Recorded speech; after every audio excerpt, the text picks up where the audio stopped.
So, Dungeons and Dragons drops a new canon hardback every 3 months.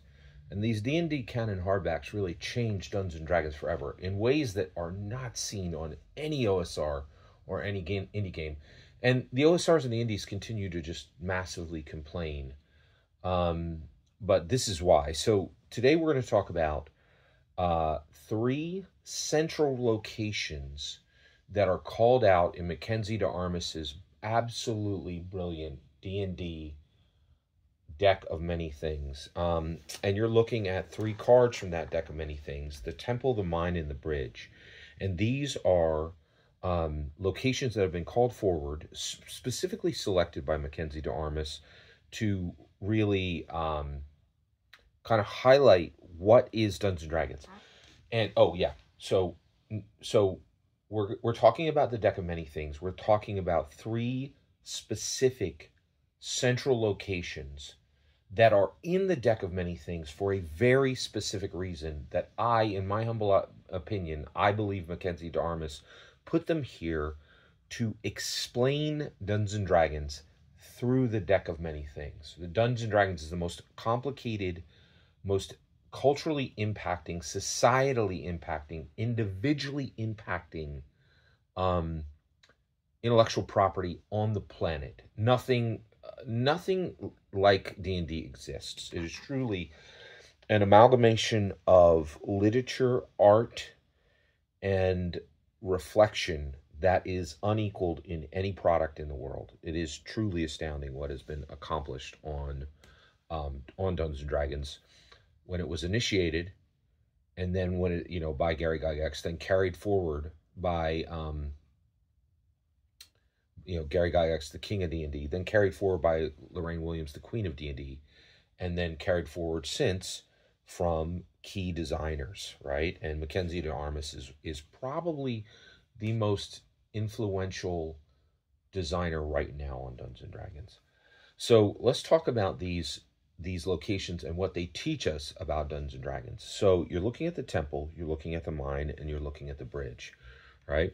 So the Temple is explaining to Dungeon Masters and Dragon Masters who arrive at Dungeons and Dragons and saying, hey, you Dragon Masters, you guys have, signed the social contract that is the player's handbook.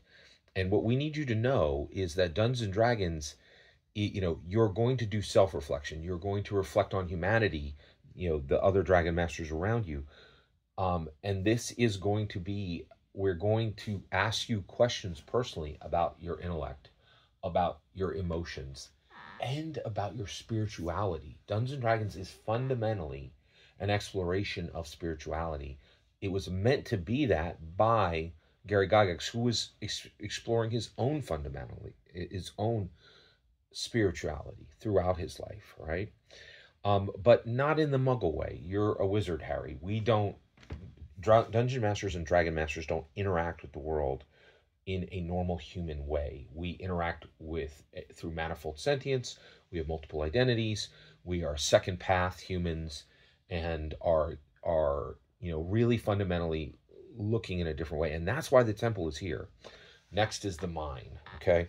Many people today are go into life and they're struck. They're just struck hard by life, right? And they fall into the mine, right?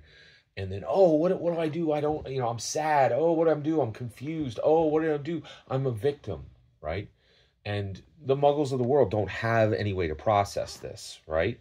But we do. Like, if you're a Dungeon Master, if you're a Dragon Master, you've experienced the mine many times, right? You've been put down, you've been knocked down, you've literally been killed, right? Like, and fallen down the shaft, right? And so when it happens in our real life, it is not a surprise. It's not something that we don't have solutions for, right? When Kindwin, my half-orc cleric, fell into the pit, right? How was I going, what happened, right? Well, the rogue and the fighter and the wizard climbed down and they pulled me out, right? And when I have a day when I'm sad, a day when I'm confused, a day when I'm struggling, I know my friends are going to come for me. The people I care about are going to come for me. My fellow adventurers are going to come for me. They're going to pull me out of the pit. And I know I need to pull others out of the pit when they fall, right? And that's why the mine is here, right? Next, the bridge, the bridge, the bridge. We are so incredibly fortunate, right? We, so many people go through life experiencing distinct locations, the city they live in the city where they may labor, right? The city they live in and the city of their paramour, right? And all these muggles just go over bridges and they don't think about it, right? But we do. What's under that bridge, right? Are there unhoused under that bridge? Is there things buried under that bridge, right? The water that is flowing through there, right? The civic structures, right? We understand bridges physically, metaphysically, metaphorically more than anyone else. So each of these cards were carefully selected, right? Mackenzie de Armas came forward, and you are looking at an exploration of Dungeons & Dragons, and exactly as Gary intended. We understand Dungeons & Dragons better. He literally wrote it on Dragon Magazine.